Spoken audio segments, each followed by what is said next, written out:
Welcome back to the platform Olympiad वाला, सबको पढ़ाने वाला, सब कुछ पढ़ाने वाला। और मैं अमर अंसारी, आपका अपना मास्टर, घर का मास्टर। भैया, मैं तुम लोगों से अलग हो ही नहीं सकता। किसी ना किसी बहाने से मैं तुमसे आकर मिलता ही रहूंगा, बार बार आकर मिलता ही रहूंगा, जब तक एनएससीजेएस का एग्जाम नहीं हो जाता। और एग्जाम हो जाएगा उसके बाद भी मैं किसी बहाने से फिर ना फिर आके तुमसे मिल ही लूंगा। आज इस टॉपिक में क्रक्स, आज इस वीडियो में हम क्रक्स की बात करने वाले। क्रक्स मतलब एकदम निचोड़ के जो बचता है, छोटा सा कुछ निकाल के, मेन मेन पार्ट उसकी बात कर रहे हैं। तो क्रक्स है आज हम, क्रक्स की बात करने वाले। किस टॉपिक पे? करंट इलेक्ट्रिसिटी का क्रक्स डिस्कस करने वाले। वीडियो बहुत लंबी नहीं है, आपने वीडियो की लेंथ देख ही ली होगी, लेकिन इसी वीडियो में आपको पूरा ओवरव्यू मिल जाएगा। मैपिंग काइंड ऑफ वीडियो, जिसको माइंड मैप भी बोलते हो आप लोग। तो मैं आपको जल्दी से कट शॉर्ट बताता हूँ कि कितने टॉपिक्स हैं इसमें, कितने फॉर्मूलाज हैं इसमें, जिनको पता लगने के साथ अगर आप एग्जाम में बैठोगे तो आपका काम हो जाएगा। ठीक है, जल्दी से शुरू करते हैं बिना किसी बकवास के। कॉपी पेन निकाल लो, नोट्स बनाने शुरू करो, या जल्दी से कहीं अपने पुराने लिखे हुए नोट्स में मार्किंग करनी शुरू करो। तो बिना किसी बकवास के वीडियो को शुरू करते हैं आज की।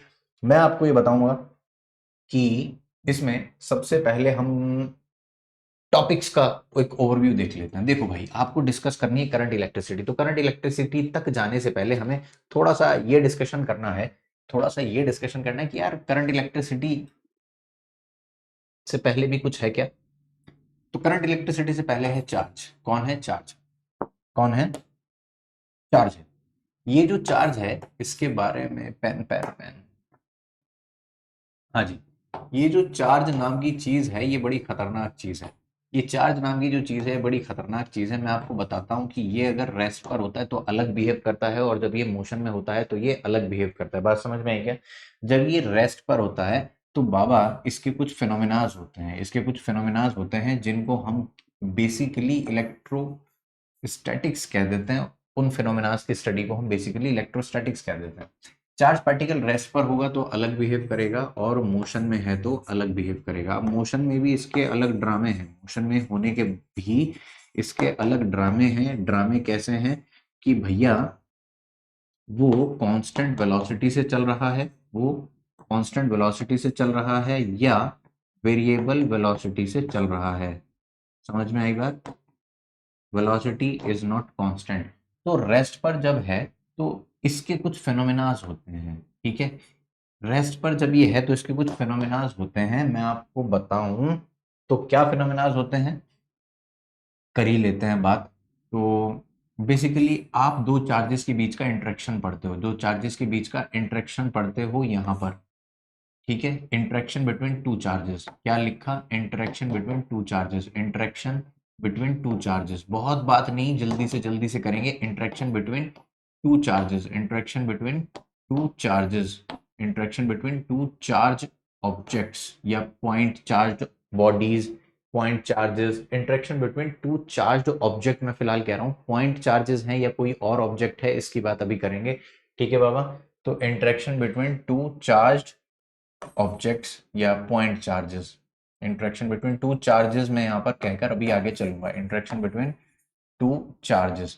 ठीक है, अभी मैं एक चार्ज के आसपास आने वाला एरिया ऑफ इन्फ्लुएंस पढ़ूंगा। तो influencive region around a charge, influencive region around a charge, influencive region around a charge, influencive region around a charge, influencive region around a charge, influencive region around a charge, influencive region around a charge, ये discuss करेंगे।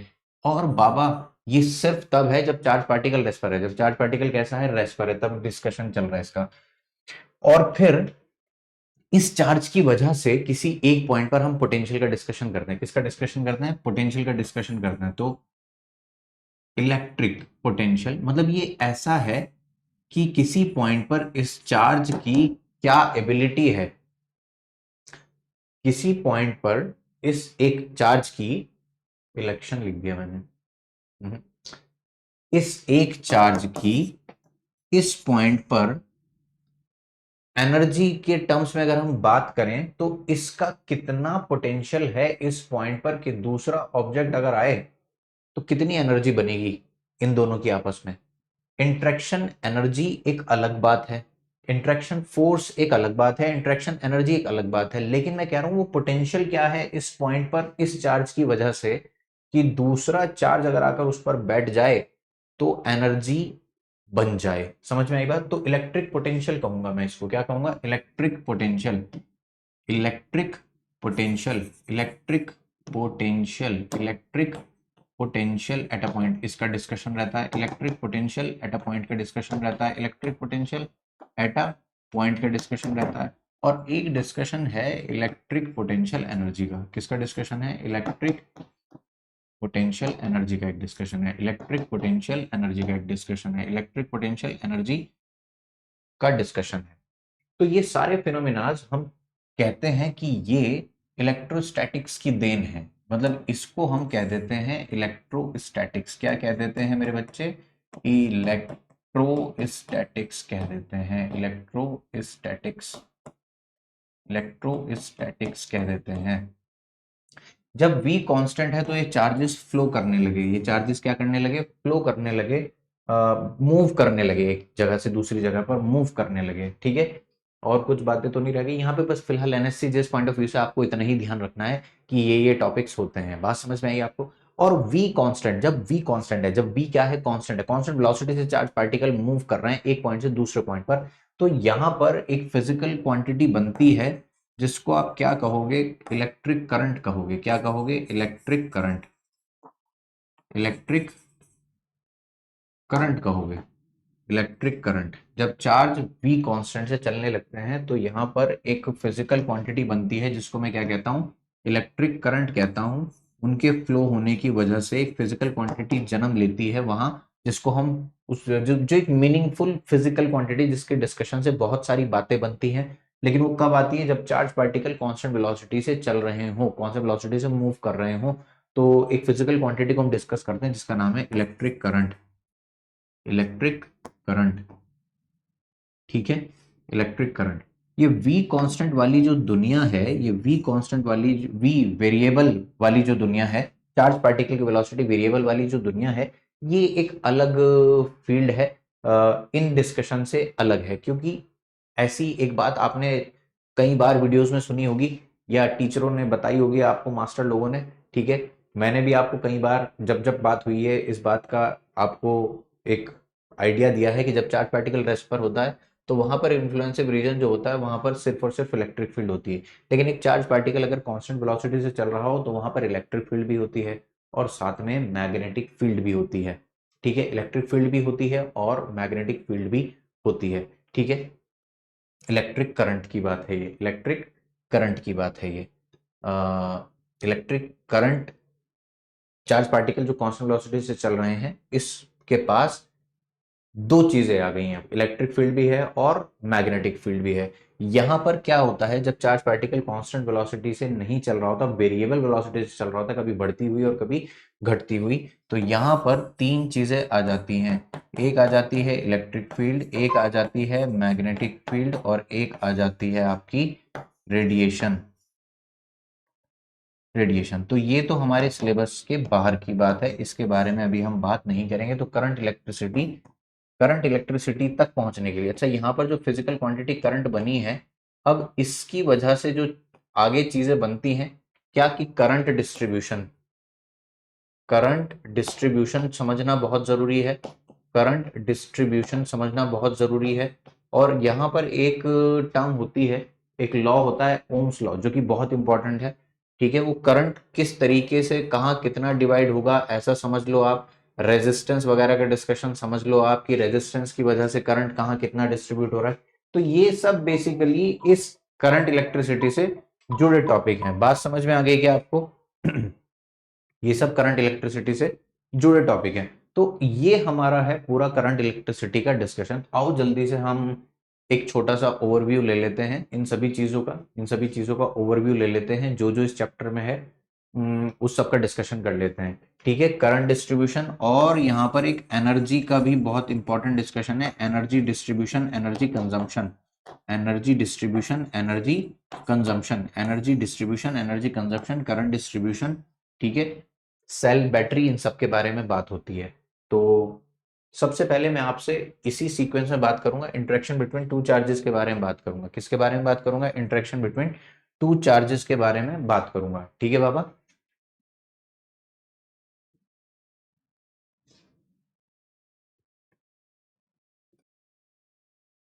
तो सबसे पहले discuss कर रहा हूं मैं यहाँ पे आपसे इंटरेक्शन ऑफ चार्जेस। इंटरेक्शन जो हम क्या कह रहे हैं इसको, इंटरेक्शन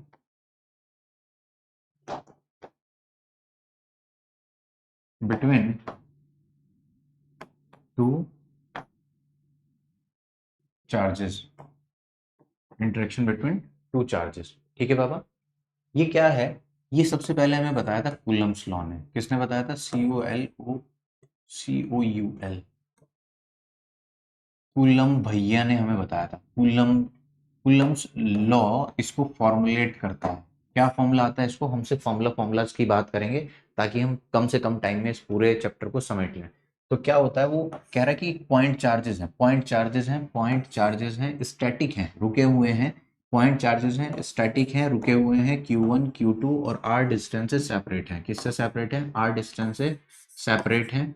R डिस्टेंस से सेपरेट हैं। तो ये मैं यहाँ पर अगर कह दूं कि Q1 Q2 greater than zero है, Q1 Q2 greater than zero है, तो बाबा यहाँ पर जो इंटरेक्शन फोर्स आती है वो रिपल्सिव आएगी। ये वाली फोर्स है कौन सी? Force on two due to one vector इसको कहूंगा। और ये वाली फोर्स कौन सी हो गई? Force on one due to two vector. ये दोनों इक्वल एंड अपोजिट फोर्स हैं। कैसी हैं? इक्वल एंड अपोजिट फोर्सेस हैं। ठीक है बाबा, कैसी फोर्सेस हैं? Equal and opposite forces. क्या फॉर्मूला आता है इनका? If F1 2 vector is equal to F2 1 vector, इनके मैग्नीट्यूड बराबर हैं। अगर हम डायरेक्शन की बात करें, अगर force on one due to two vector को हम आपस में देखें तो ये दोनों नेगेटिव वेक्टर्स हैं एक दूसरे के। क्या है? Negative vector. और ये वाली फोर्स क्या है? कूलम्बिक फोर्स कहो या इलेक्ट्रिक फोर्स कहो, इसी का फॉर्मूला आता है KQ1 Q2 by R square. Master आपने चार्ज को डिस्कस नहीं किया। चार्ज की भी तो प्रॉपर्टीज हैं, उस पर भी तो सवाल आते हैं। तो ठीक है, कर देता हूँ मैं जल्दबाजी में, सीधा इंट्रैक्शन पे जंप कर गया। चार्ज के बारे में भी थोड़ी सी बात कर लेंगे। KQ1 Q2 by R square, ये इसका फॉर्मूला होता है। वेयर के इज 1/4 पाई एप्सिलॉन नॉट और इसकी वैल्यू होती है 9 इंटू 10⁻⁹ 9 इंटू 10⁻⁹। यूनिट क्या हो जाती है? Newton metre square per coulomb square. Newton metre square per coulomb square. Sir ये एप्सिलॉन नॉट कौन है? ये है absolute permittivity of free space. ज़्यादा डिस्कशन करने का भी मेरे पास बिल्कुल टाइम नहीं है। ये मीडियम की प्रॉपर्टी को इंक्लूड करता है, मीडियम के बारे में बताता है। ये कौन है? एब्सोल्यूट, क्या नाम है इसका? Absolute permittivity. Absolute permittivity of free space. Absolute permittivity of free space, air और वैक्यूम।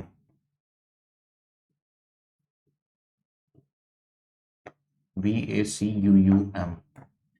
कितनी वैल्यू हो जाएगी इसकी? 9 इंटू 10⁻⁹ को अगर मैं 4 पाई से मल्टीप्लाई कर दूं तो मुझे मिल जाएगी ये epsilon not is equal to 8.85 into 10⁻⁻12। Unit क्या हो जाएगी? बिल्कुल उल्टी, coulomb square divided by newton metre square. ठीक है बाबा, coulomb square divided by newton metre square. ठीक है राजू भैया, ये है बात एप्सिलॉन नॉट की। इसके बारे में कुछ प्रॉपर्टीज देख लेते हैं कूलम्बिक फोर्स की, कौन कौन सी हैं। प्रॉपर्टीज के नाम पे जल्दी से मैं कट शॉर्ट कर देता हूँ। प्रॉपर्टीज 1/4 पाई एप्सिलॉन नॉट की बात हो गई। ठीक है, हाँ हाँ हाँ हाँ हाँ हाँ हाँ हाँ ठीक है। प्रॉपर्टीज ऑफ कूलम्बिक फोर्स के बारे में बात करने से पहले हाँ ग्राफ के बारे में जल्दी से बात करते हैं। थोड़ा सा फास्ट ट्रैक टाइप चलना पड़ रहा है मुझे। फोर्स के जो ग्राफ होते हैं इनके बारे में जल्दी से बात कर लो। फोर्स का चार्ज के साथ क्या रिश्ता होता है? Q1 के साथ लीनियर रिलेशन, और अगर Q2 आ गया तो उसके साथ भी लीनियर रिलेशन आता है, उसके साथ भी एक लीनियर रिलेशन आता है। और फोर्स का अगर आप R के साथ देखो तो इनवर्स स्क्वायर रिलेशन है, वो ऐसे आता है। अगर 1/R के साथ देखोगे तो ये कैसा आ जाएगा? पैराबोलिक आ जाएगा। और अगर फोर्स का आप 4 का आर स्क्वायर के साथ देखोगे तो इनवर्स रिलेशन आएगा। फोर्स का अगर आर स्क्वायर के साथ देखोगे inverse relation, inverse square relation. 1/r square के साथ अगर आप देखोगे तो आएगा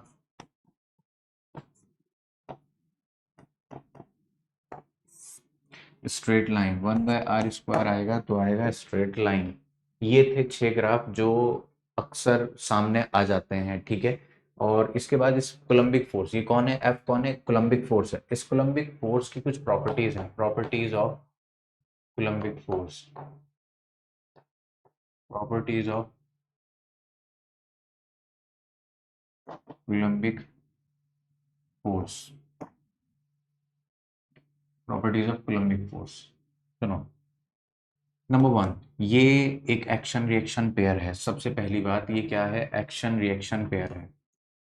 ये एक एक्शन रिएक्शन पेयर है। जल्दी से बोलो, समझ में आता है क्या? ये एक एक्शन रिएक्शन पेयर है, ये एक एक्शन रिएक्शन पेयर है, ये एक एक्शन रिएक्शन पेयर है। दूसरी बात मास्टर यहाँ पे क्या बताएगा कि भैया ये मीडियम डिपेंडेंट है। क्या है? Medium dependent, medium dependent force है, मीडियम डिपेंडेंट फोर्स है, मीडियम डिपेंडेंट फोर्स है। इनवर्स स्क्वायर लॉ को फॉलो करती है, इनवर्स स्क्वायर लॉ को फॉलो करती है, इनवर्स स्क्वायर लॉ को फॉलो करती है। चौथा पॉइंट, ये एक सेंट्रल फोर्स है, central force, central force, central force.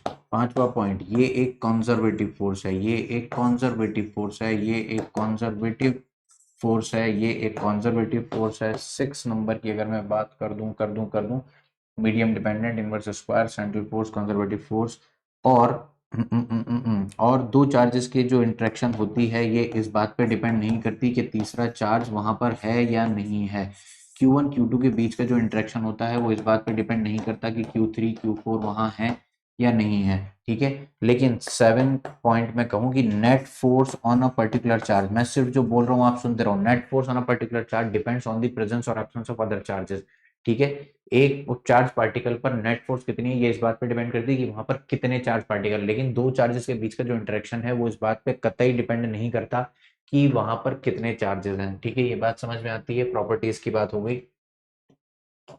और क्या बातें करें, और भी सुपरपोजिशन प्रिंसिपल को फॉलो करती है, follows superposition principle, follows vector law of addition, follows superposition principle, या कहो follows law of vector addition, follows superposition principle लिख देना सही रहेगा। सुपरपोजिशन प्रिंसिपल, सुपरपोजिशन प्रिंसिपल को फॉलो करती है, ठीक है बाबा, बहुत बढ़िया, बहुत बढ़िया, बहुत बढ़िया। आ जाओ जल्दी से आगे। तो दो चार्जेस के बीच में ये वाली बात हो गई। आपके यहाँ पर जो सवाल बनते हैं, कई सारे सवाल बनते हैं, मैं सिर्फ सवालों का रिवीजन करवा रहा हूँ यहाँ पे आपको। दो चार्जेस के ऊपर नेट फोर्स आप निकाल लोगे, ये वाली फोर्स आ गई ये, और यहाँ पर एक चार्ज पार्टिकल है, इसके साथ इसकी फोर्स आ गई है। अगर ये सारे ही पॉजिटिव चार्जेस हैं, Q1 Q2 Q3, ठीक है, Q1 all are positive charges, all are positive charges. तो ये कौन सी है, फोर्स ऑन 2 ड्यू टू 3, और ये कौन है, फोर्स ऑन 2 ड्यू टू 1। और इनका रिजल्टेंट निकाल लोगे तो आपको मिल जाएगी F2 पर नेट, F2 नेट मिल जाएगी आपको, ठीक है। समझ में आया क्या? बहुत शानदार, बहुत शानदार, ठीक है। और कौन से सवाल होते हैं यहाँ पर? एक सवाल इस तरीके के होते हैं कि ये जो मैंने किया ये ट्रायंगल का ही है, यहाँ पर चार चार्ज पार्टिकल हैं, किसी एक पर फोर्स पूछ लेगा तो इसकी वजह से ऐसे, इसकी वजह से ऐसे, इसकी वजह से ऐसे। अगर सारे पॉजिटिव हैं तो, और पॉजिटिव नेगेटिव है तो डायरेक्शन अपनी अकल से सूझबूझ से लगानी है। अगर यहाँ पर all are positive charge, all are positive charges, अगर ये भी ये भी ये भी ये भी पॉजिटिव हैं तो कुछ ऐसे रिपल्सिव फोर्सेस जाती हैं और इन तीनों का आप रिजल्टेंट निकाल लेते हो, ठीक है। यहाँ पर इस तरीके के एक सवाल आता है, ये सवाल आता है, ये सवाल आता है, ये सवाल, ये सवाल, ये सवाल। कह रहा है यहाँ पे क्यू है, यहाँ पे क्यू है, यहाँ पे क्यू है, यहाँ पर नहीं है, यहाँ पर क्यू है, यहाँ पर क्यू है। तो बताओ कितनी फोर्स इस पर होगी? यहाँ पर क्यू नहीं है और यहाँ पर सेंटर पे कोई क्यू नॉट चार्ज रखा है, बताओ क्यू नॉट पर नेट फोर्स कितनी होगी? तो बाबा इन दोनों की आपस में कैंसिल हो जाएगी, क्योंकि ये भी धक्का देगा अगर सारे पॉजिटिव हैं, ये भी धक्का देगा अगर सारे पॉजिटिव हैं, ये भी धक्का देगा अगर सारे पॉजिटिव हैं, ये भी धक्का देगा। तो इस वाले का इफेक्ट ये कैंसिल कर देगा, इसका इफेक्ट ये कैंसिल कर देगा, इसका इफेक्ट कैंसिल करने के लिए यहाँ पर कोई नहीं है।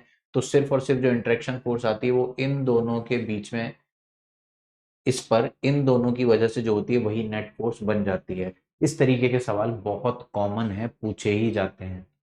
एक इक्विलिब्रियम वाला कॉन्सेप्ट है जो बेहद कॉमन है कि दो चार्जेस हैं यहाँ पर Q1 और Q2। एक कोई तीसरा चार्ज पार्टिकल आप लेकर आ रहे हो, तीसरा चार्ज पार्टिकल आप लेकर आ रहे हो, तो कह रहा है कहाँ रखें इनके बीच में, कहाँ रखें? अगर ये भी पॉजिटिव है और ये भी पॉजिटिव है, तो इनके बीच में कहाँ रखें या इधर उधर भी कहाँ रखें कि इक्विलिब्रियम में रहे, Q3 पर। तो मैं आपको जल्दी से इसका क्रक्स बता देता हूँ, इसका क्रक्स बता देता हूँ कि इस सवाल में क्या करते हैं। ये इक्विलिब्रियम पर बेस्ड सवाल है। किस पर बेस्ड सवाल है? इक्विलिब्रियम पर बेस्ड सवाल है। Q1 Q2 और ये Q3 यहाँ पर लेकर आए हैं। ठीक है बाबा। तो पहली बात तो आपको बता दूं कि यहाँ इक्विलिब्रियम नहीं मिलता, यहाँ इक्विलिब्रियम नहीं मिलता, इक्विलिब्रियम कहीं इनके बीच में मिलेगा, क्योंकि इससे और इसकी लड़ाई के बीच में कहीं इक्विलिब्रियम पॉइंट आपको मिल ही जाएगा। तो थर्ड चार्ज को यहाँ कहीं रैंडम किसी पॉइंट पर रखो x, और अगर ये पूरा डिस्टेंस d है तो ये वाला कितना है, d माइनस एक्स। या आप इसका एक फॉर्मूला भी रट सकते हो जिसके फेवर में मैं नहीं हूँ। ठीक है, इस Q3 को लेकर यहाँ पर आओ, फोर्स बैलेंस करो, आंसर निकाल लो। सर अगर ये ऑपोजिट नेचर के चार्ज हुए तो क्या होगा? एक प्लस है और एक माइनस है। अभी मैं क्या करूं? तो बाबा अगर ऐसा कोई सीन है तो इनके बीच में तो कहीं पर भी इक्विलिब्रियम पॉइंट नहीं आएगा, ये फिक्स है। ये कैसे हैं? ये भी फिक्स था और ये भी फिक्स था। ठीक है, ये भी फिक्स था, ये भी फिक्स था। बात समझ में आ गई क्या? तो हाँ जी,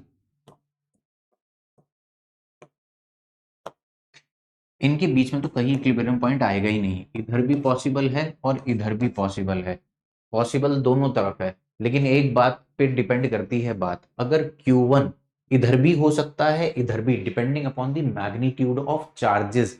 अगर Q1 बहुत बड़े मैग्नीट्यूड का है Q2 से, अगर Q1 बहुत बड़े मैग्नीट्यूड का है Q2 से, तो इधर इक्विलिब्रियम पॉइंट आएगा। तो यहां पर मैं लिख देता हूं, इफ Q2 का magnitude is smaller than Q1 का मैग्नीट्यूड, अगर ऐसा है तो आएगा इधर। यहां पॉसिबिलिटी कब बनती है? If Q2 is relatively smaller in magnitude than Q1। और यहां पर कब आती है पॉसिबिलिटी? यहां पर मैं लिख देता हूं, if Q1 is relatively smaller in magnitude than Q2। ठीक है, तो ये वाली पॉसिबिलिटी तब बनती है।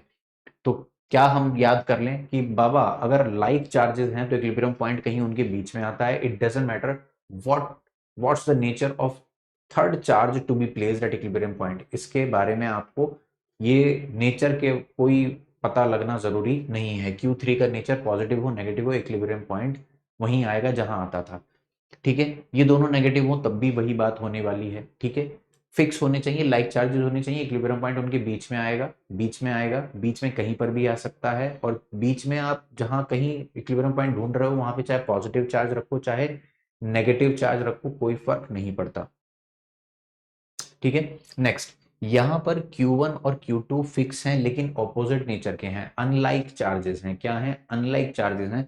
तो इक्विलिब्रियम पॉइंट उनके बीच में कभी नहीं आ सकता, इम्पॉसिबल उनके बीच में कभी कोई इक्विलिब्रियम पॉइंट मिल जाए आपको, इम्पॉसिबल। ठीक है, फिजिकली नॉट पॉसिबल। बाहर आएगा, इधर साइड भी हो सकता है इधर साइड भी हो सकता है। अब ये किधर होगा, ये किस बात पर डिपेंड करता है कि कौन सा चार्ज छोटा है मैग्नीट्यूड में, क्योंकि छोटे चार्ज की दादागिरी अपने घर में चलती है, तो पास में दादागिरी चलेगी। तो हो सकता है बड़े चार्ज की दादागिरी दूर, छोटे चार्ज की दादागिरी पास, दोनों कहीं बैलेंस हो जाएं। बात समझ में आई क्या? तो ये वाला एक पोजीशन आपको इक्विलिब्रियम इधर साइड कब मिलेगी? अगर Q2 मैग्नीट्यूड वाइज थोड़ा छोटा है, और अगर Q1 थोड़ा मैग्नीट्यूड वाइज छोटा है तो इधर मिल जाएगी। तो ये कुछ सवाल हैं जो आपके इक्विलिब्रियम से जुड़े हैं। ठीक है भाई, ये वाली बातें हो गई। और क्या बातें हैं? हम्म, और क्या बातें हैं आपसे इसके बाद? देखो भाई, ये थी किसकी बातें? चार्जेस से जुड़ी, इंटरेक्शन फोर्सेस से जुड़ी बातें, इंटरेक्शन फोर्सेस से जुड़ी बातें। ठीक है बाबा, इंटरेक्शन फोर्सेस से जुड़ी बातें। हम्म, नेक्स्ट यहाँ पर डिस्कशन आता है। अच्छा, एक चार्ज का डिस्कशन सुन लो कि चार्ज, अब कहोगे आप कि तू बीच में चार्ज लेके घुस गया मास्टर, मुझे पहले डिस्कस कर लेना चाहिए था। चार्ज का एक छोटा सा क्रक्स सुन लो चार्ज का, ये मुझे स्लाइड डाल देनी चाहिए थी यहाँ पर, चार्ज से जस्ट पहले, यहाँ कोलम्बिक फोर्स से जस्ट पहले। चार्ज बेसिकली होता ही क्यों है इसके बारे में जल्दी से सुन लो। What is charge? तो हमने ऐसा डिस्कशन किया था कि कोई भी एटम जो नेचुरली अकरिंग होता है उसके अंदर नंबर ऑफ इलेक्ट्रॉन्स और नंबर ऑफ प्रोटॉन्स क्या होते हैं? सेम होते हैं। नंबर ऑफ इलेक्ट्रॉन्स और नंबर ऑफ प्रोटॉन्स क्या होते हैं? सेम होते हैं। नंबर ऑफ इलेक्ट्रॉन्स और नंबर ऑफ प्रोटॉन्स सेम होते हैं। और ये है नेचुरली अकरिंग एटम, तो ये कैसा होता है? न्यूट्रल होता है। ये कैसा होता है? न्यूट्रल। ये कैसा होता है? Neutral neutral neutral neutral neutral neutral. लेकिन अगर किसी कारण से आप ऐसा कर दो कि इसके कुछ इलेक्ट्रॉन्स रिमूव कर दो, ठीक है, इसके कुछ इलेक्ट्रॉन्स क्या कर दो, रिमूव कर दो, इस एटम के नेचुरली अकरिंग एटम में से क्या कर दो, इलेक्ट्रॉन रिमूव कर दो, ठीक है, और यहाँ पर क्या कर दो, ऐड कर दो, ऐड इलेक्ट्रॉन्स। अगर आप किसी तरीके से ऐसा कुछ कर पाओ कि उसमें से कुछ इलेक्ट्रॉन आप निकाल लो बाहर, तो बाबा इलेक्ट्रॉन अगर आप बाहर निकाल लोगे तो यहाँ पर नंबर ऑफ प्रोटॉन्स ज्यादा हो जाएंगे, नंबर ऑफ इलेक्ट्रॉन्स से, तो ये कैसे हो जाएगी, पॉजिटिवली चार्ज, ये कैसा हो जाएगा, पॉजिटिवली चार्ज हो जाएगा, कैसा हो जाएगा, पॉजिटिवली चार्ज। बात समझ में आई क्या?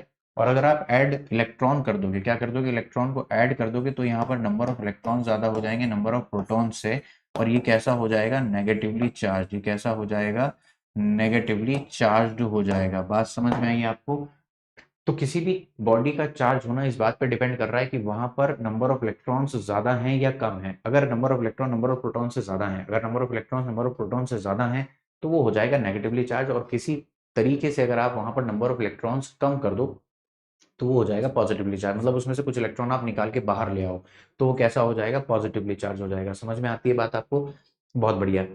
तो अब हमारी बात ये एक बात कंक्लूजन पे निकल के आती है कि नंबर ऑफ इलेक्ट्रॉन्स कम होंगे तो पॉजिटिवली चार्ज, ज्यादा होंगे तो नेगेटिवली चार्ज। तो ये भी इलेक्ट्रॉन्स को कम ज्यादा करना, हमारे पास तीन मेथड है, हमारे पास कितने मेथड हैं, तीन मेथड हैं। समझ में आई आपको बात? एक होता है by friction, by induction, bye conduction. By friction, bye conduction, by induction. By friction ये आप ट्राइबो इलेक्ट्रिक सीरीज से समझोगे। यहाँ पर एक बाय फ्रिक्शन आपको एक कॉन्सेप्ट पता होना चाहिए बाइंडिंग एनर्जी का, या आयोनाइजेशन एनर्जी का कॉन्सेप्ट पता होना चाहिए, आयनाइजेशन एनर्जी। ठीक है, तो ये कॉन्सेप्ट आपको पता होगा तो आप ट्राइबो इलेक्ट्रिक सीरीज को समझ पाओगे और अपने सब सवाल इससे जुड़े कर पाओगे। Tribo electric series, tribo electric series, ठीक है बाबा। दूसरा मेथड होता है by induction, by induction by induction, और एक होता है तीसरा bye conduction, bye conduction, bye conduction, bye conduction, by induction, bye conduction. ये बहुत इंपॉर्टेंट है, ये बहुत इंपॉर्टेंट है। कंडक्शन भी इंपॉर्टेंट है, लेकिन बहुत सवाल इससे आपके साथ नहीं लिंक होंगे। बाय फ्रिक्शन, बाय इंडक्शन, ठीक है, ये सब मेथड आपको पता होने चाहिए चार्जिंग के, ये चार्जिंग के मेथड है, ठीक है। मास्टर प्रोटॉन की बात क्यों नहीं करते, प्रोटॉन को कम ज्यादा क्यों नहीं करते, प्रोटॉन को कम ज्यादा इसलिए नहीं करते क्योंकि वो न्यूक्लियस के अंदर छुपा बैठा है, बहुत ज्यादा सुरक्षित बैठा है। अगर आप न्यूक्लियस तक पहुंचोगे और प्रोटॉन को कम ज्यादा करने की कोशिश करोगे तो वो रिएक्शंस न्यूक्लियर हो जाएंगे, और वो बहुत एनर्जी वाली रिएक्शन होते हैं, उनकी रिएक्शंस को आप नहीं मैनेज कर पाओगे, ठीक है। तो वो ऐसे खुले एनवायरनमेंट में नहीं हो सकती, उनके लिए बहुत ही सोफिस्टिकेटेड, बहुत ही हाईली मतलब बड़ी बड़ी बातें बोलूं उसके बाद हम न्यूक्लियर की बातें कर पाएंगे, वरना तो नहीं, ठीक है। तो हम कहाँ थे, हम बात कर चुके थे कोलंबिक फोर्स की। मैं आपसे बात कर रहा हूँ यहाँ पर इलेक्ट्रिक इन्फ्लुएंस की बात करने जा रहा हूँ, ठीक है। इन्फ्लुएंसिव रीजन तो क्या कहते हैं उसको, इलेक्ट्रिक फील्ड कहते हैं। एक चार्ज के आसपास एक ऐसा रीजन, जो चार्ज पार्टिकल के आसपास एक ऐसा रीजन जहां पर दूसरे चार्ज पार्टिकल अगर आए तो इस चार्ज की वजह से कोई इंटरेक्शन महसूस करेंगे, और ये इंटरेक्शन अलग अलग पॉइंट पर अलग अलग होता है, अलग अलग पॉइंट पर इस इंटरेक्शन की वैल्यू अलग अलग होती है। यानी कि इस चार्ज की वो एबिलिटी जो दूसरे चार्ज को इन्फ्लुएंस करेगी, वो एबिलिटी हर पॉइंट पर अलग अलग है। तो उस एबिलिटी या उस इन्फ्लुएंसिव रीजन की, इन्फ्लुएंस करने की एबिलिटी की जो स्ट्रेंथ है अलग अलग पॉइंट पर अलग अलग है। तो उस स्ट्रेंथ ऑफ इन्फ्लुएंस की जो वैल्यू है वो हम इलेक्ट्रिक फील्ड इंटेंसिटी के नाम से पढ़ते हैं। इस रीजन को तो हम क्या कह देते हैं, इलेक्ट्रिक फील्ड। जिस रीजन में दूसरे चार्ज पार्टिकल अगर आए तो उनको मिलेगा एक इंट्रैक्शन, ठीक है। तो इस चार्ज के आसपास एक ऐसा रीजन जहां पर दूसरे चार्ज पार्टिकल अगर आएंगे तो उनको कोई फोर्स ऑफ इंट्रैक्शन मिलेगी। उस फोर्स ऑफ इंट्रैक्शन का मिलना हमें कोलंबिक फोर्स से पता लगता है, और इस रीजन को हम इलेक्ट्रिक फील्ड कहते हैं। But the point is, we want to discuss the strength of influence, the strength of electric field at a particular point due to this source charge, ठीक है। we want to discuss that strength at a point, और उसी concept को हम कहते हैं electric field intensity. तो होल सोल मैं आपको इलेक्ट्रिक फील्ड इंटेंसिटी की डेफिनेशन बता रहा था। Electric field intensity is defined as the strength of electric field, the ability of a source charge to influence, the ability of source charge to influence other charged particle at that point वो influence करने की ability की एक value निकालेंगे हम, ठीक है, उसकी बात कर रहे हैं, वो electric field intensity at that point कहलाती है due to this source charge, उसका एक फॉर्मूला होता है, ठीक है। तो इलेक्ट्रिक फील्ड तो क्या हो गया, सिंपल एक एरिया है, एक रीजन ऑफ इन्फ्लुएंस है, इसके बारे में हम बात नहीं कर रहे हैं। मैं बात कर रहा हूं आपसे इलेक्ट्रिक फील्ड इंटेंसिटी की, मैं बात कर रहा हूं आपसे इलेक्ट्रिक फील्ड इंटेंसिटी की, मैं बात कर रहा हूं electric field intensity at a point. ये कौन है, ये कौन है, ये कौन है, ये किसी पॉइंट के लिए कैलकुलेट होती है और ये influencive strength at a particular point बताती है ड्यू टू सोर्स चार्ज। उम्मीद है आपको मेरी बात समझ में आई होगी। इसका एक फॉर्मूला है, उसके बारे में भी हम बात कर लेते हैं। तो एक कोई चार्ज पार्टिकल है जो कि पॉइंट चार्ज है, जो कि ये क्या है, पॉइंट चार्ज है, और ये r डिस्टेंस दूर कोई पॉइंट P है। इस पॉइंट P पर इस Q चार्ज की वजह से, इसको मुझे ऐसा ना बनाना चाहिए, मुझे इसको डिलीट करके एक यहाँ पर पॉइंट चार्ज बनाना चाहिए और उसको लिख देना चाहिए कि वो क्या है, पॉजिटिव, ठीक है। और यहाँ इस पॉइंट P पर इलेक्ट्रिक फील्ड इंटेंसिटी कितनी होगी, के क्यू बाय आर स्क्वायर, के क्यू बाय आर स्क्वायर, के क्यू बाय आर स्क्वायर। और यहाँ पर मैं आर कैप की बात कर रहा हूँ क्योंकि ये रहा वेक्टर आर कैप। कैसे डिफाइन करते हैं इसको, इसको एक और तरीके से भी डिफाइन करते हैं, force experienced electric field intensity at point P is also defined as force experienced by unit positive charge, force experienced by unit positive test charge, यानी कि कितनी फोर्स पर कूलम जनरेट हो रही है। एक कूलम चार्ज यहाँ रखो और जितनी फोर्स ये एक्सपीरियंस करेगा, जितनी फोर्स ये एक्सपीरियंस करेगा, वही इस पॉइंट पर इलेक्ट्रिक फील्ड इंटेंसिटी होगी। समझ में आई बात, तो ये फॉर्मूला है। दूसरी बात हम बात करते हैं कि ये जो एक इलेक्ट्रिक पोटेंशियल होता है, कौन होता है, electric potential, electric potential, electric potential, electric potential at a point, electric potential at a point का कॉन्सेप्ट है electric potential at a point. ये भी हमेशा किसी पॉइंट के लिए ही कैलकुलेट होगा, ये भी हमेशा एक पॉइंट के लिए ही कैलकुलेट होगा। मैं फिर बात कर रहा हूँ एक पॉइंट चार्ज की, ये रहा एक कोई पॉइंट चार्ज Q, ये प्लस चार्ज है, और यहाँ से r डिस्टेंस दूर एक पॉइंट P है, वहां पर इसका पोटेंशियल कितना है, पोटेंशियल कितना है कि जो यहाँ पर कोई थर्ड चार्ज, सेकंड चार्ज आकर अगर बैठेगा तो कितनी एनर्जी वो एक्सपीरियंस करेगा, कितनी एनर्जी वो कितनी एनर्जी उससे एसोसिएटेड होगी अगर वो चार्ज पार्टिकल आके यहाँ बैठ जाए, ठीक है। तो ये चार्ज पार्टिकल आए तो एनर्जी डिफाइन होगी, लेकिन इस चार्ज की क्या बात है कि इस पॉइंट पर पोटेंशियल कितना जनरेट कर सकता है कि दूसरा चार्ज पार्टिकल अगर आके यहाँ बैठे तो उसे कितनी इंटरेक्शन एनर्जी मिलेगी। मेरी बातों को समझना, कंफ्यूज मत हो, मैं बहुत आसान शब्दों में आपसे ये बात कह रहा हूं कि इस चार्ज की एबिलिटी इस पॉइंट पर, ऐसा समझो कि दूसरे चार्ज पार्टिकल, इस चार्ज की एबिलिटी इस पॉइंट पर इतना कुछ इफेक्ट जनरेट करने के लिए कि दूसरा चार्ज पार्टिकल आके बैठे, उसे कुछ इंटरेक्शन एनर्जी मिले। तो वो जो इंटरेक्शन एनर्जी बनेगी वो पोटेंशियल के कारण बनती है।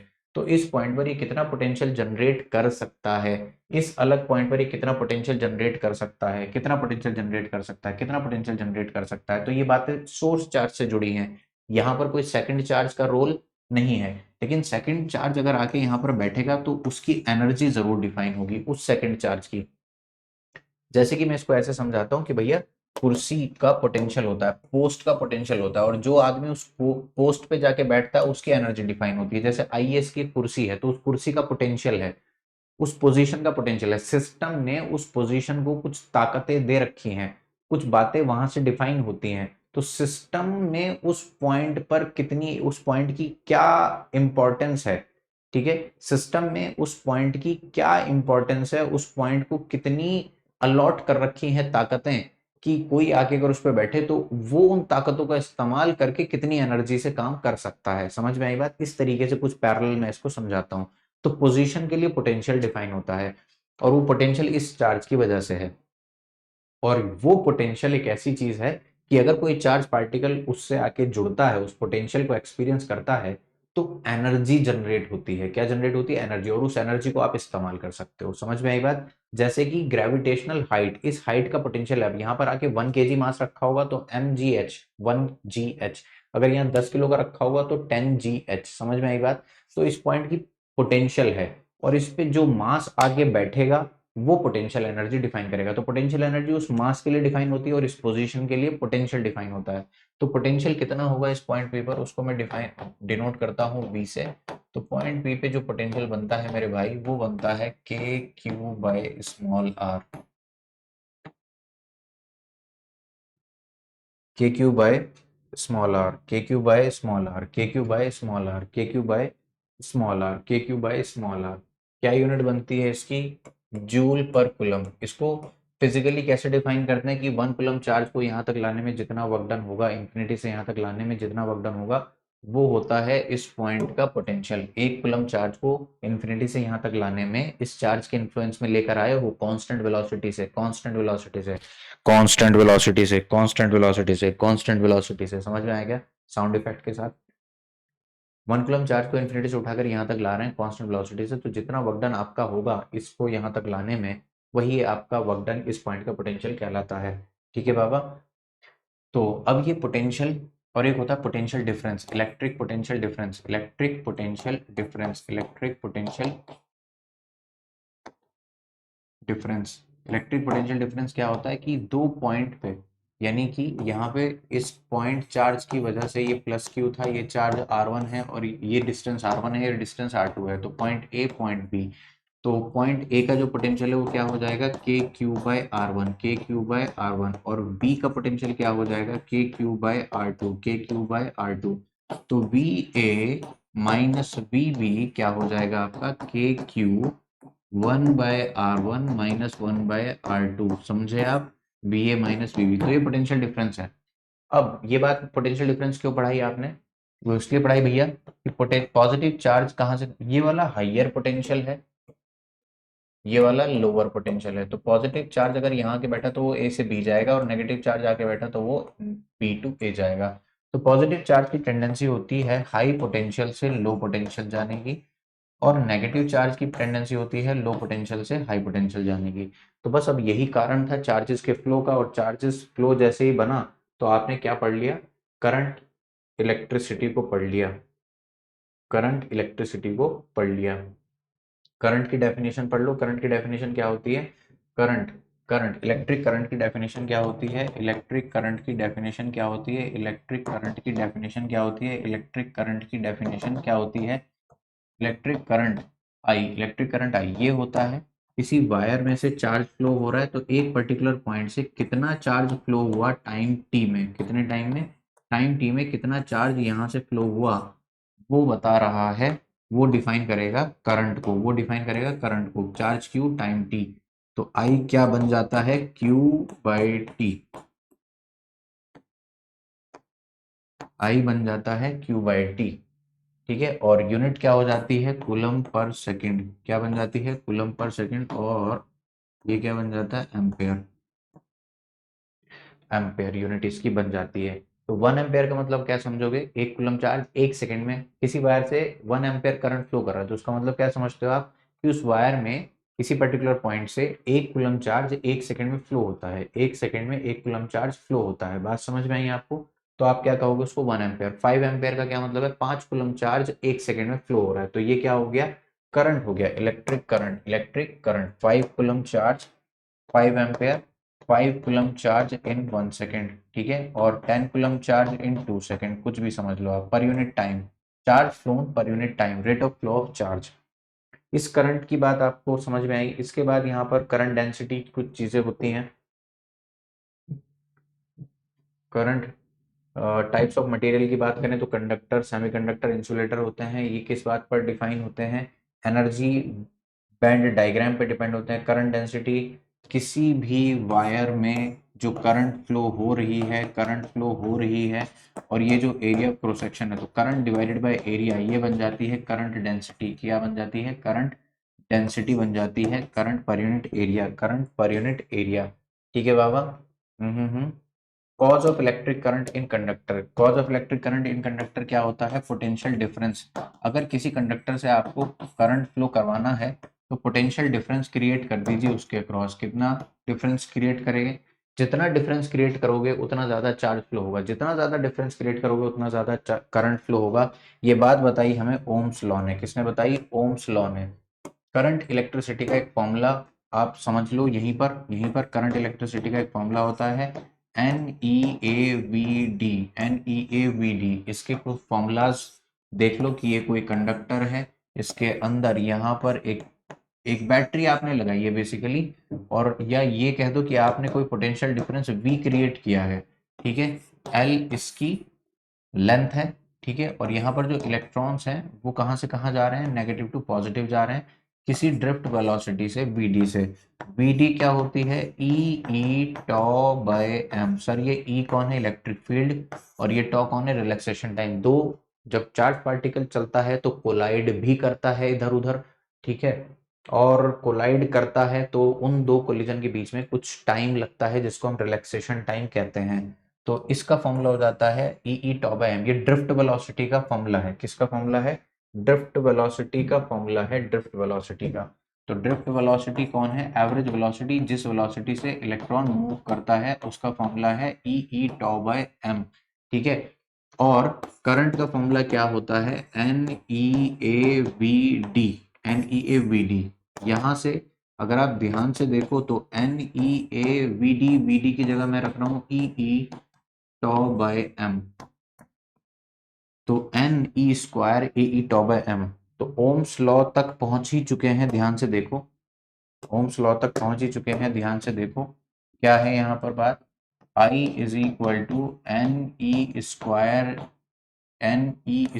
Capital E A tau by m. अगर मैं NE² और टॉ को इधर रख लूं, ए को इधर रख दूं, ई को इधर रख लूं, और ये कर दूं, इलेक्ट्रिक फील्ड एक और तरीके से भी डिफाइन होती है, जो पोटेंशियल डिफरेंस है और जितने लेंथ पर वो अप्लाई कर रखा है आपने, ये इस कंडक्टर का L लेंथ का ये कंडक्टर है, ठीक है, ये V पोटेंशियल डिफरेंस है, तो यहाँ पर जो इलेक्ट्रिक फील्ड होती है तो V/L। तो इसको यहाँ पर लिखा, टॉ का सिंबल गलत बना दिया, वाह वाह।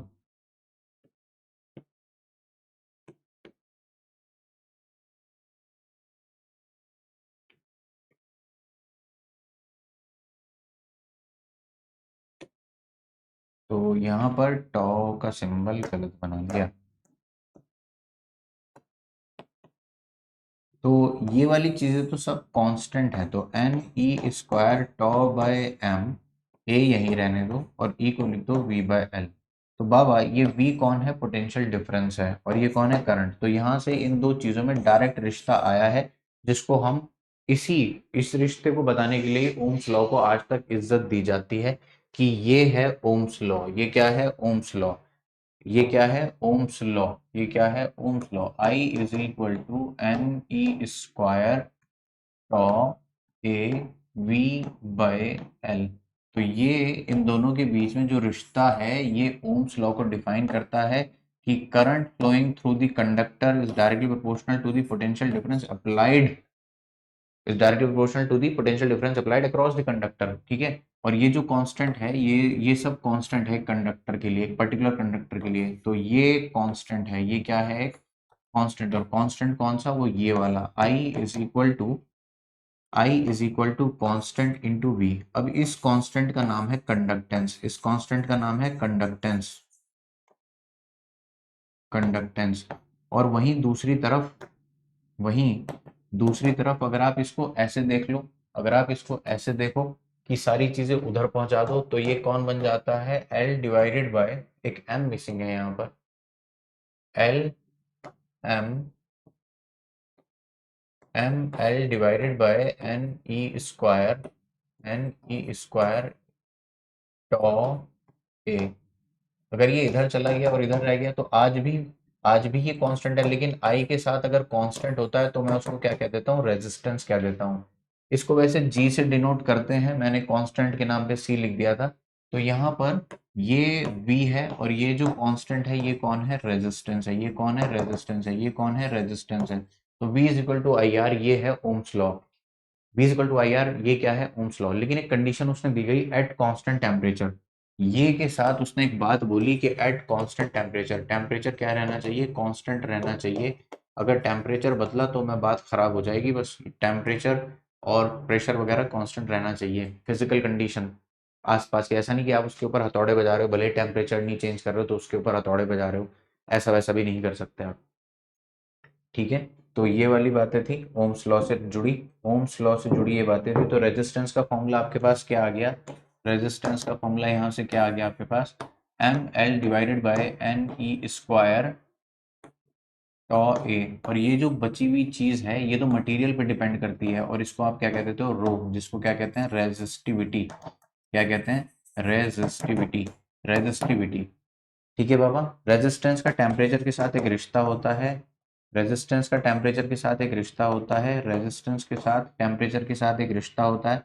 R is equal to R naught one plus alpha delta T.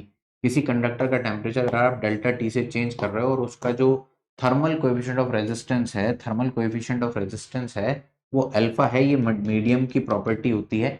और अगर आप उसका टेम्परेचर डेल्टा टी से चेंज कर रहे हो तो उसका रेजिस्टेंस आर हो जाएगा। अब आर नॉट था पहले, अब आर हो जाएगा। समझ में आई बात? इसका किसी टेम्परेचर T1 पे रेजिस्टेंस था आर नॉट, अभी टेम्परेचर बढ़ाकर आपने कितना कर दिया? T2, रेजिस्टेंस हो गया आर। तो R is equal to R naught one plus, और अल्फा इसका क्या था?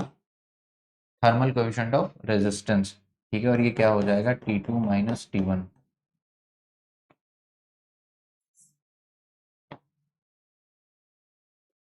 Are is equal to R naught one plus alpha delta T. बात समझ में आई क्या? R is equal to R naught one plus alpha delta T. ठीक है बाबा, बाबा बाबा बाबा बाबा बाबा बाबा बाबा बाबा बाबा बाबा बाबा बाबा बाबा।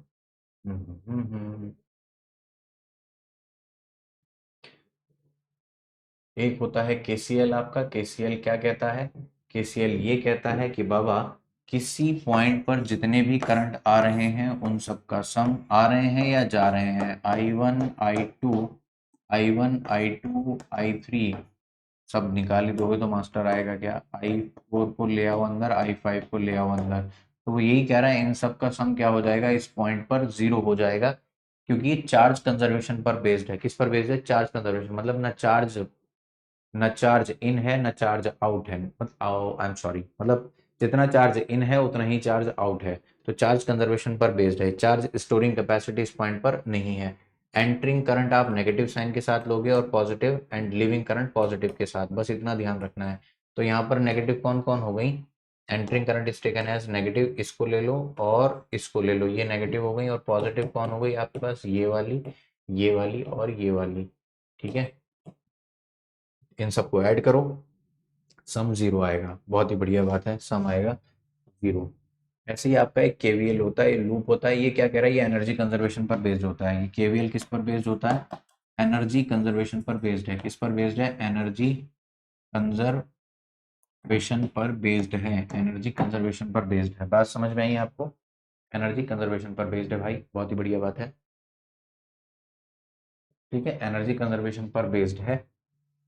और इसमें क्या कहता है कि किसी एक लूप में जितने भी बैटरीज लगी हुई, जितने सेल लगे हैं, उन सब का ईएमएफ प्लस जितने पोटेंशियल ड्रॉप हो रहे हैं उन सब का, जितना पोटेंशियल ड्रॉप हो रहा है, summation of I into R, जितने भी पोटेंशियल ड्रॉप हो रहे हैं उन सब का सम आपको क्या मिलेगा? जीरो मिलेगा, किसी एक पर्टिकुलर लूप में, किसी एक पर्टिकुलर लूप में, किसी एक पर्टिकुलर लूप में। ये है आपका केवीएल। ठीक है बाबा। कॉम्बिनेशन ऑफ रेजिस्टेंस आपको बखूबी निकालने आता है कि अगर रेजिस्टेंस सीरीज में होते हैं तो आप उनको क्या कर देते हो? R1 R2 ऐड कर देते हो। अगर यहाँ पर एन एन लगे होंगे, एन एन रेजिस्टेंस, और सारे ही आर आर आर आर हैं, लेकिन एन है ये, आर इक्विवेलेंट क्या आ जाता है? N R. यहाँ पर जो आर इक्विवेलेंट आता है वो आता है R1 प्लस R2। समझ में आती है बात? R1 plus R2 direct add हो जाते हैं सीरीज में। सीरीज में करंट क्या रहता है? सेम रहता है। करंट आई सेम है सबके लिए। सीरीज में करंट सेम रहता है, लेकिन इसके क्रॉस पोटेंशियल अलग होगा और इसके क्रॉस पोटेंशियल अलग होगा। समझ में आई बात? पोटेंशियल अलग अलग होता है। एक होता है पैरेलल कॉम्बिनेशन। पैरेलल कॉम्बिनेशन मेरे बच्चे बहुत अच्छे से जानते हैं कि R1 R2 अगर ऐसे लगे होंगे, R1 R2 अगर ऐसे लगे होंगे तो R इक्विवेलेंट क्या आ जाएगा? कैसे सॉल्व करते हो? 1/R1 plus 1/R2, 1/R2 is equal to 1/R equivalent. तो ये क्या आ गया, R1 R2 divided by R1 plus R2। बात समझ में आ गई क्या, R1 R2 divided by R1 plus R2, R1 R2 divided by R1 plus R2, R1 R2 divided by R1 plus R2, R1 R2 divided by R1 plus R2, R1R2 divided by R1 plus R2। यहाँ पर अगर आप बात करो, अगर यहाँ पर ऐसे n रेजिस्टेंसेस लगे होंगे, अगर यहाँ पर n रेजिस्टेंस लगे होंगे तो R लेकिन कितने लगे हुए हैं, n लगे हुए हैं, तो R इक्विवेलेंट कितना आ जाता है, R बाय n। कितना आ जाता है, R बाय n।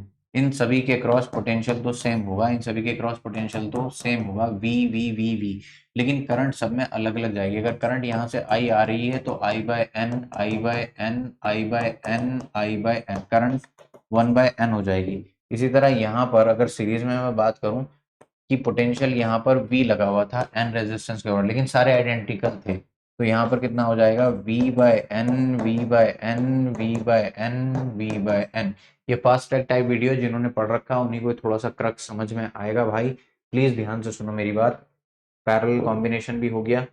एक और मेरे पास कोई ट्रिक है आपको बताने के लिए कि अगर यहाँ पर दो रेजिस्टेंस ये पैरेलल में लगे हैं, ठीक है, और करंट I आ रही है, ये रेजिस्टेंस R1 है, ये रेजिस्टेंस R2 है, तो यहाँ पे I1, यहाँ पे I2।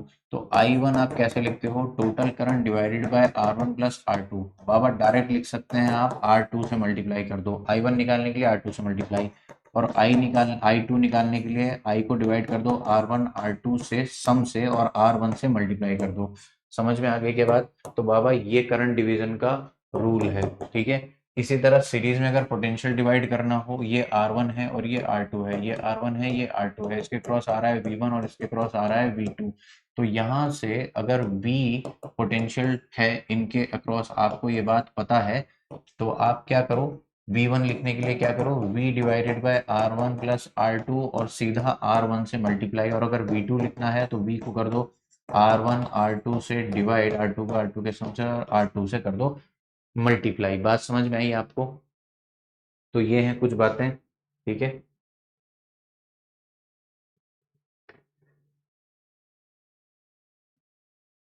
ओके,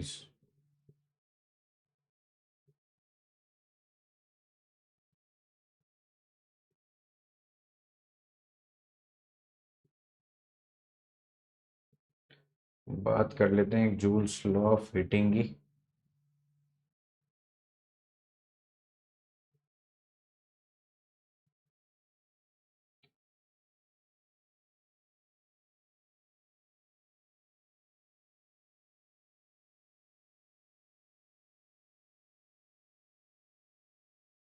पार का फॉर्मूला देख लेते हैं, जल्दी से आओ। हम्म,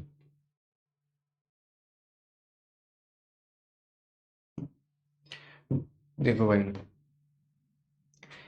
ये एक सेल है, इसमें से आई करंट एंटर कर रहा है, वी वोल्ट्स की, वी पोटेंशियल डिफरेंस की एक बैटरी लगी है, वी पोटेंशियल डिफरेंस की क्या लगी हुई है, एक बैटरी लगी हुई है, ठीक है बाबा। तो ये कितना वर्क डन करता है, जितना चार्ज यहाँ से फ्लो हुआ, for example Q charge flow हो गया, क्यू चार्ज इधर से फ्लो हो गया, तो वर्क डन कितना होता है, बैटरी ने कितना वर्क डन किया, charge into potential difference, charge into potential difference. अगर इसी को मैं टाइम से डिवाइड कर देता हूँ, वर्क डन को टाइम से डिवाइड कर दिया, क्यू वी को टाइम से डिवाइड कर दिया, तो ये क्या बन गया, करंट बन गया, और ये क्या बन गई, पावर। तो पावर क्या आ गई, आई इंटू वी। तो पावर का फॉर्मूला क्या आ गया, I into V, I into V, I into V. और चार्ज क्या होता है, current into time into V, V I T, V I T, ठीक है। और यही वर्क डन किसी रेजिस्टेंस के क्रॉस अगर कोई बैटरी कर रही है, ध्यान से सुनना, अगर इस रेजिस्टेंस से कोई करंट आई जा रही है, समझ में आई बात, कोई करंट आई जा रही है, कितना पोटेंशियल डिफरेंस वो जनरेट कर रही है, पहली बात तो sir V is equal to I into R, और वर्क डन कितना हुआ, वर्क डन कितना हुआ, चार्ज इंटू पोटेंशियल डिफरेंस। अब चार्ज कितना है sir, current into time into V कौन है, आई इंटू आर। तो कितना वर्क डन इसके क्रॉस हो चुका है, आई स्क्वायर आर टी। और यही वर्क डन तो हीट की फॉर्म में नजर आता है, यही वर्क डन तो हीट की फॉर्म में नजर आता है कि इस रेजिस्टेंस ने कितना वर्क डन खा लिया, कितनी एनर्जी खा ली सर, आई स्क्वायर आर टी। तो टी टाइम तक अगर आई करंट इससे फ्लो होगी तो कितना हीट ये कंज्यूम कर लेगी, I square R T, I square R T और आप क्या कर सकते हो, V square by R into T भी कर सकते हो। ये दोनों ही फॉर्मूले हीट के हैं। और अगर आप पार की बात करने लगोगे तो पार क्या हो जाएगा, V into I, potential difference into current, potential difference into current, potential difference into current. अब इसके ऊपर कुछ बल्ब वाले सवाल होते हैं, कुछ बल्ब वाले सवाल होते हैं, बल्ब वाले सवाल होते हैं, बल्ब वाले सवाल। एक बल्ब की अगर मैं बात करूं, उसके ऊपर दो चीजें लिखी होती हैं कि 220 वोल्ट का है और 40 वॉट का है। तो ये इसका रेजिस्टेंस लिखा होता है यहाँ पे, 220 का स्क्वायर डिवाइडेड बाय 40 वॉट। समझ में आई बात, 220 वोल्ट का स्क्वायर डिवाइडेड बाय 40 वॉट। तो ये आता है रेजिस्टेंस, क्योंकि P is equal to V square R होता है, तो R is equal to V square by P, R is equal to V square by P. ऐसे आप इसका रेजिस्टेंस निकाल लेते हो। ठीक है, अगर जो उसके ऊपर पार लिखी हुई है और अगर आपने उसके क्रॉस कुछ ऐसी पार कैलकुलेट करके आ रही है जो पी रेटेड से बड़ी है, तो भैया बल्ब फ्यूज हो जाएगा, बल्ब फट जाएगा। ठीक है, तो समझ में आना चाहिए आपको। ये बल्ब सीरीज में अगर लगे हों तो कैसा सीन होता है, कैसा सीन होता है, ध्यान से सुनो। बल्ब अगर सीरीज में होता है, इसकी पार रेटिंग P1, मतलब P1 इसके क्रॉस आई है। इस अगर इंडिविजुअल पार कंजम्पशन निकालना है आपको, तो करंट इनसे कितना जा रहा है, आई, और इसका रेजिस्टेंस कितना है, 1। तो P1 कैसे लिखते हैं हम, आई स्क्वायर R1, P2 कैसे लिखते हैं, आई स्क्वायर R2। तो ये दो पार कंजम्पशन है। तो इस सर्किट में अगर आपको, आई एम सॉरी, अगर आपको नेट पार निकालनी हो P1 प्लस P2, तो आ जाएगी आपकी नेट पार कंज्यूम्ड, नेट पार कंज्यूम्ड। ठीक है, तो नेट पार कंज्यूम्ड आप ऐसे भी करके निकाल सकते हो। डायरेक्ट फॉर्मूला है 1 upon power in circuit, 1 upon P1 plus 1 upon P2, ये सॉल्व करके आती है, डायरेक्ट आप यूज कर सकते हो इसको। लेकिन अगर बल्ब अगर पैरेलल में लगे हों, तो यहाँ पर भी वही बात है कि आप P1, बस यहाँ पर ऐसा है कि यहाँ पे मैं आई स्क्वायर आर नहीं करूंगा, क्योंकि वो करंट दोनों में अलग अलग है, तो मैं V का इस्तेमाल कर लेता हूँ। बात अभी भी वही है, P1 और P2। और अगर power consumed by bulbs in parallel net निकालनी है, तो ये आती है। ठीक है, जो कि इंडिविजुअल सम के बराबर है। तो बाबा ये है कुछ टॉपिक्स, ये है पूरा क्रक्स करंट इलेक्ट्रिसिटी का, जो मैंने फेंक के मारा है आपके ऊपर। ठीक है, मैंने फेंक के मारा है आपके ऊपर। यहाँ पर कुछ सवाल भी मैं आपको दिखा देता हूँ।